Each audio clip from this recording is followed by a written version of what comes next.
Good evening. Yes, this is a special program tonight, as you saw. I'm Pastor John from Livingstone's and Sunland, Tujunga Seventh-day Adventist Churches, and in this call to prayer, we're going to go to ancient Greece for a message from beyond our world that St. Paul gave to the Stoics in ancient Greece. My friends, traveling to other places are incredible, and I'm offering you to be this Christmas in Israel and Jordan. You will discover things about yourself and the Bible that you never realized. But let's discover something about Paul this evening. Now, before we go, I want you to remember that at 7:15, we continue doing the intercession. We'll pray together. And also, at this moment, many of us are at VBS. I myself am also at VBS over at Glendale Academy. And if you're there, I'll be with you. But if not, let's enjoy this message that St. Paul has for you and for me. And at 7:15, I'll see you for intercession. Hello, this is Pastor John from Athens. Again, we are at the Acropolis, and we're going to take a quick look closer at the Aropagas. Here is a famous sermon by Paul in Acts chapter 17. If you take a look here, it's Praxis Apostolos, the 17th chapter, as Paul is preaching on this area, whether it be here, low, or up on the top, which I'll be showing you in a few moments. But I think probably the foundation moved all the way out across here, and it just was destroyed by all the wars and the different cultures that came in. But the great thing is that Paul was able to try to reach these people here. So many of us think as Christians, all we can reach is other Christians. We Seventh-day Adventists have that problem. We like to reach other Christians, but not people that are in the world, people that don't know anything about him. But Paul was very different.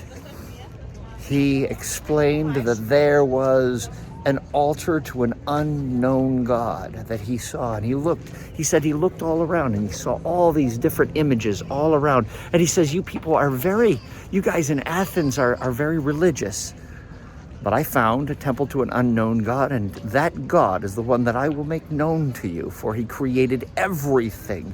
And actually, it makes perfect sense in Gnostic tradition that Gnosticism, all these gods come from one God, which is a reality, that God created all things. Even though other gods are figments of our imagination, they are created from the ones that he created, us. He created one man, one woman. From them came all. And he said, everywhere you go, you live and breathe and operate within him. And then he said, he came down, and then he demonstrated his love for us by dying for us. And then God demonstrated his power by raising him. Anastasios, resurrection from the death. From necron. This is the time, of course, that all the Stoics and all the Gnostics couldn't take it anymore. They immediately said, wait a minute, there's no resurrection of the dead. When you die, you float around. What is this all about? They were honest, unlike many Christians. They were honest. Is there immortality or is there mortality? He said that there's mortality and then there's resurrection, which brings to immortal flesh. Not spirit, but spiritual flesh. My friends, we must reach people just like Paul. Do our best to use the mindset and the location we're at so that we may live in a way that reaches people for Jesus in the place they are, not trying to baptize them into something that is us, and then bringing them more to us, or getting people that are more like us so that it's easy to bring them and make them like us. Instead, the hard work of Paul is to reach people where they are, how they are, because he loves everyone and wants them to become a part of his kingdom as well. I'm so glad we could have this time together. I'll be showing you the top there. Beautiful view of Athens and the Acropolis, where Paul made this famous sermon in Acts chapter 17. Heading up these steps is a serious climb, but you know, it's nothing in comparison to what Paul did throughout his ministry, reaching all these different places and making sure that he could bring a gospel, the good news of Jesus Christ to these people who knew nothing about him. People who worshipped Apollos, Athena, so many other gods in the world, but yet it did not give them purpose. And so they found sexuality, violence, and other things to make themselves feel important. But God has a purpose for them. He wants them to have a real purpose to their lives. He wants them to love, to live, as well as you and me.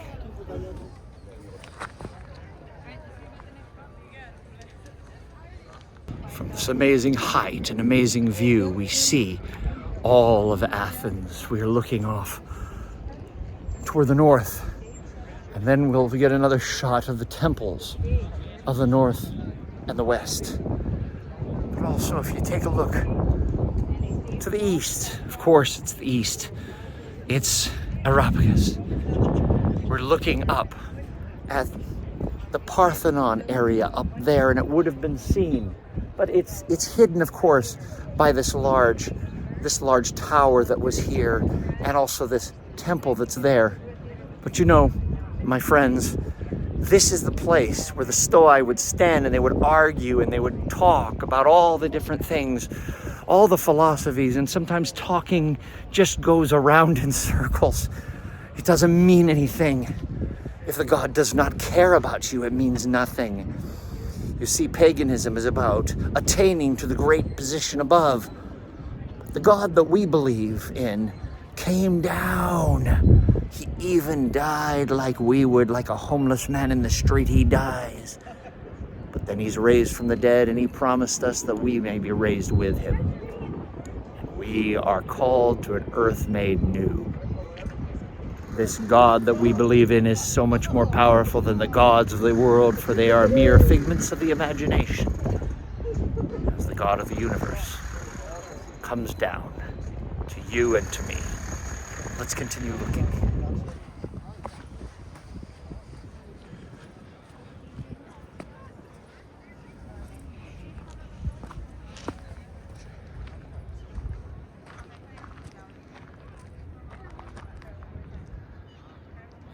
Behold this beautiful temple down there. You see that right there?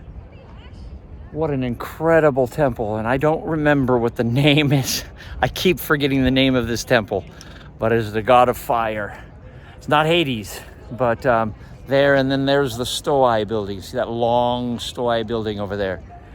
The Stoi are the painted porches where the philosophers would often argue and talk all day long. Because they receive their money, I guess, for just talking.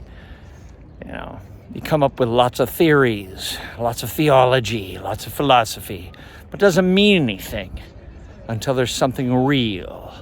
The God we have is flesh and blood. He cares about the working man, not just the people who are talkers.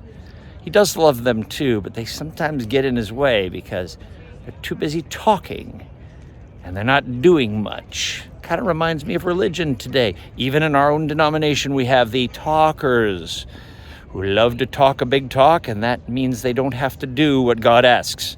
But we will not live like that. We need to be like Paul, reaching out to this world that is hurting and dying.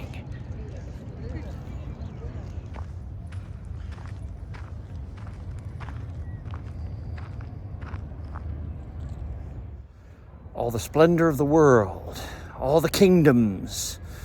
On a mountain much like this, Lucifer looked at Jesus and said for the last temptation, "If you but worship me, I will give you everything." But because Jesus saw you and said, "I care about you," I'm not going to get you and fall for the lie and the con job. Instead, all the splendor of the nations can go away. What matters is real money in the kingdom of heaven. It's you and me. It's people on the street, those who live in these houses all around the world, no matter where you come from, where you're going. You are important to God. And that's what Paul meant as he spoke on this hill and as he spoke on every hill, whether it be Mars Hill or any other hill on the planet. He spoke for you and me to become a part of the kingdom of heaven. The gospel of Jesus Christ needs to invade our lives and change us, make us loving again, to understand what love really means, rather than this ethereal love and sex that we oftentimes think of.